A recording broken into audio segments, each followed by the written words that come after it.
Bonjour à tous, je suis ravi de vous retrouver pour cette nouvelle vidéo où on va faire le point sur ce qui s'est passé ces derniers temps.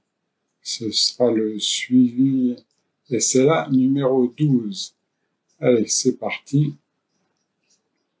Bon, d'abord, avant de commencer, comme vous allez pouvoir l'entendre, j'ai de plus en plus de difficultés à parler, notamment à cause du souffle. Et bon, c'est un effet de la maladie, on s'y attendait, donc c'est là. Tout d'abord, dans une vidéo précédente, je vous avais parlé que j'avais dorénavant la VNI, la nuit. VNI, je vous rappelle, c'est la ventilation non invasive. Et donc, je voulais vous faire un petit retour après deux ou trois mois de recul. Et ben la VNI, c'est tout simplement indispensable et un super confort parce que depuis que je me suis habitué, il a quand même fallu 3 semaines, un mois pour que je m'habitue. Je dors super bien.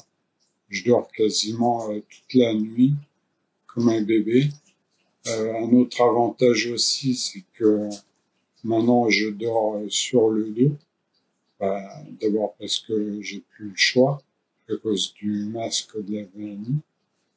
Du coup, ça veut dire que mon épouse n'a pas besoin de se réveiller toutes les heures, toutes les 2 heures pour me tourner d'un côté et de l'autre.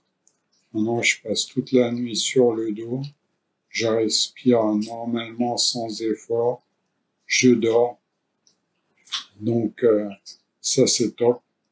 Gros bon point pour la VNI. Ensuite, vous savez que ma dernière vidéo, je l'avais fait au centre de répit Germaine Revel. Et il faut quand même que je vous dise que le retour à la vie normale a été un peu compliqué.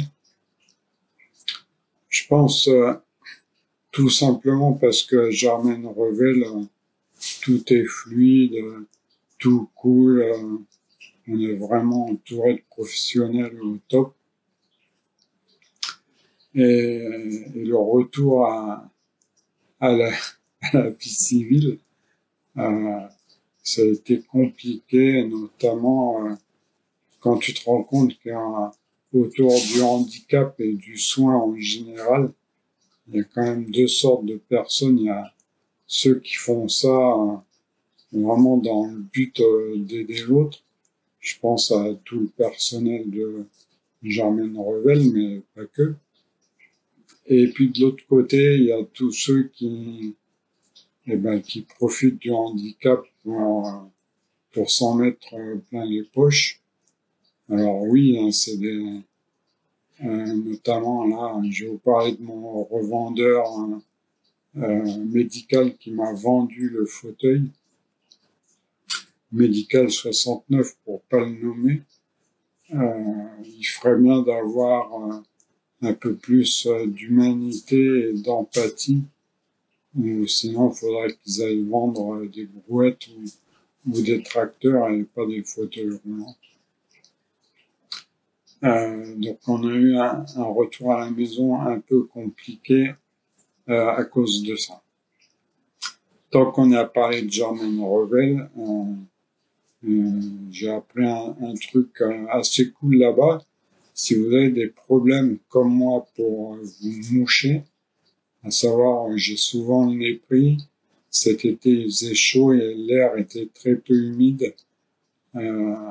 J'ai beaucoup de difficultés pour me moucher, surtout que j'ai plus beaucoup de souffle. Donc jusque-là, on essayait avec des sprays, là, genre, je sais pas comment ça s'appelle, à l'eau de mer, là, qui font la pub à la télé. Bon, ça aide un peu, mais c'est pas le top. Et le top, je l'ai trouvé donc à Germaine Revel. C'est des pipettes assez grosses et qui ont un embout qui est fait pour faire étanche avec la narine. Donc on peut injecter une bonne dose, ouais, c'est pas de l'eau de mer, hein, c'est de l'eau salée ou c'est du chlorure de sodium. Donc on peut s'en injecter une bonne dose dans le nez. Donc faire attention aux fausses routes. Faut bien pencher la tête en avant pour pas que ça parte en arrière. Et après, ben, un coup dans chaque narine. Et c'est un peu le même effet de, vous savez, si vous êtes déjà baigné à la mer, ça arrive, on se prend une vague en pleine poire, on boit plus ou moins la tasse, mais après on a le nez à nettoyer de chez nettoyer. Ben là, c'est un peu le même principe. Une fois qu'on a vidé la dosette dans les narines, on n'a plus qu'à se moucher simplement. Et là, c'est nickel. Je vous mettrai une petite photo. Ça s'appelle un mini Versol. Voilà, depuis la dernière fois, sur les conseils du neurologue, j'ai aussi attaqué la méditation pleine conscience. D'après le neurologue, ça a été scientifiquement prouvé que ça marche et que ça a des effets bénéfiques, notamment pour les patients atteints de la SLA. Donc, j'ai fait appel à Nathalie qui est sur Lyon, elle a un site qui s'appelle MBSR Lyon, je vous mettrai le lien. Et donc, elle m'a accompagné pendant 8 ou 9 semaines, je sais plus, sur le B.A.B.A. et puis elle m'a lancé sur la voie de la pleine conscience. Je vais pas vous expliquer ici ce que c'est, déjà parce que j'ai trop peur de vous dire des bêtises. Et puis il y a plein de sites qui le font mieux que moi, notamment aller voir le site de Nathalie. Et je dois dire que je savais pas du tout ce que c'était la méditation, ou plutôt je pensais que c'était ce que ça n'est pas. Je sais pas si c'est très clair ce que je raconte, mais vraiment ça vaut le coup d'essayer parce que je pense que ça me fait beaucoup de bien. Alors quoi d'autre cet été? On est parti en vacances à la montagne.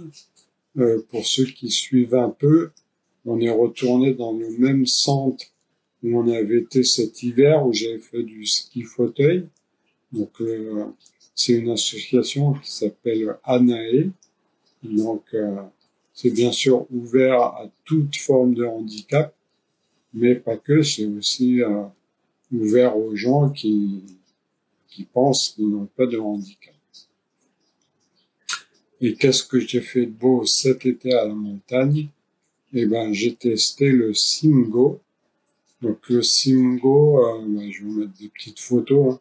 C'est une sorte de charrette à 4 roues qui est pilotée avec un guidon. Donc il y a un pilote qui est debout derrière, qui a donc les freins et le guidon pour tourner.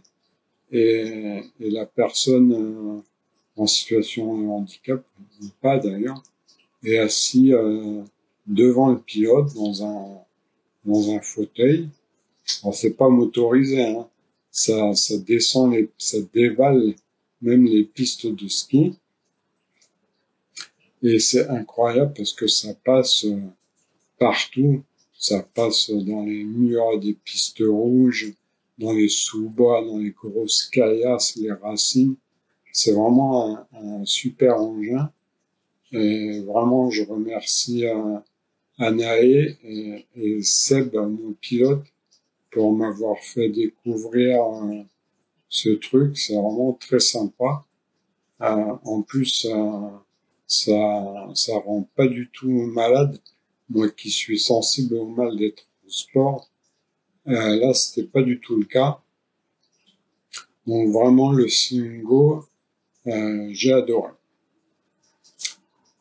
Merci Seb. Voilà, quoi d'autre? Dans la vie de tous les jours, on a franchi un gros pas, puisque jusqu'à récemment, je me transférais uniquement avec mon déambulateur antébrachial.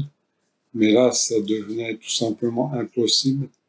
Donc l'appartement étant relativement petit et exigu, on n'a pas eu d'autre choix, à part déménager bien sûr, que de mettre un rail au plafond avec un lève-malade motorisé.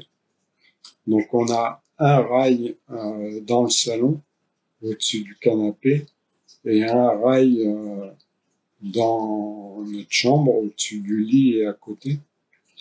Et l'avantage du système qu'on a choisi, c'est qu'on n'a qu'un seul moteur qu'on peut transférer facilement d'un rail à l'autre. Je pourrais vous mettre le lien du fabricant, vous irez voir son système, c'est pas bête du tout. Et puis, surtout maintenant, on peut faire les transferts en toute sécurité sans avoir besoin d'autres personnes. Il fallait notamment qu'il y ait soit mes enfants, soit mon beau-père, soit quelqu'un d'autre, en plus de mon épouse pour les transferts. Et maintenant, c'est plus la peine. Donc c'est plus reposant et plus sécurisant. Suite à ça, on a aussi acheté une chaise percée basculante en arrière, un peu comme une chaise longue. Ça aussi, je l'avais essayé à Germaine-Revel. Et en fait, ça apporte un confort, surtout pour les toilettes. En fait, la chaise percée, on met soit un pot dessous, soit on la met sur les toilettes. Et vu qu'on est assis très confortablement, on peut rester aux toilettes le temps qu'il faut, suffisamment longtemps. Surtout si, comme moi, vous avez des problèmes de constipation. Donc là, le combo lève-malade au plafond et chaise percée basculante, vraiment, ça a été l'équipe gagnante pour nous. Voilà, les nouvelles, quoi d'autre. Je devais avoir mon suivi périodique à l'hôpital neurologique, au centre SLA, là, à Lyon, à Bron. Et ça devait être début août. Finalement, ils n'avaient pas de lit à l'époque, pas assez de personnel, de moyens. Donc ma visite a été reportée bientôt, là, du 21 au 23 septembre. Et j'attends cette visite avec impatience, notamment parce que je veux discuter avec Emilien, avec le neurologue, de la fin de vie et surtout de ma fin de vie. Voilà, ce que la loi actuelle permet ou pas quand on est atteint de la SLA et s'il faut aller voir ailleurs ou pas. Enfin bref, je discute avec lui de mes options et je vous en ferai part dans une prochaine vidéo. Voilà, je pense que j'ai un peu fait le tour. Ah ben si, quand même, je peux pas finir sans mentionner du changement au niveau de l'équipe kiné. Alors, historiquement, ça a toujours été Camille qui me suivait au cabinet de kiné où j'allais. Elle me suivait déjà avant la SLA. Et jusqu'à récemment, je continuais d'aller au cabinet. Mais là, les transferts là-bas sont devenus trop compliqués. Donc, on est passé dans une solution où on est à 100% des soins kinés à la maison. De toute façon, ça allait être inéluctable. Et donc, Camille a quitté le cabinet et c'est dans ma nouvelle équipe de kinés. Ils sont au top. Il y a Laura et Justin qui viennent donc à la maison 3 fois par semaine. Et Laura a l'avantage d'avoir beaucoup d'années d'expérience en centre de rééducation. Et je pense que pour les patients comme moi, c'est top. Donc, merci à vous. Voilà, cette fois, je pense que j'ai tout dit. On est à plus de 3500 abonnés à la chaîne. Ça, c'est cool. Euh, Merci à tous pour vos petits commentaires. Ça me fait très plaisir. Portez-vous bien et je vous dis à la prochaine. Ciao, ciao.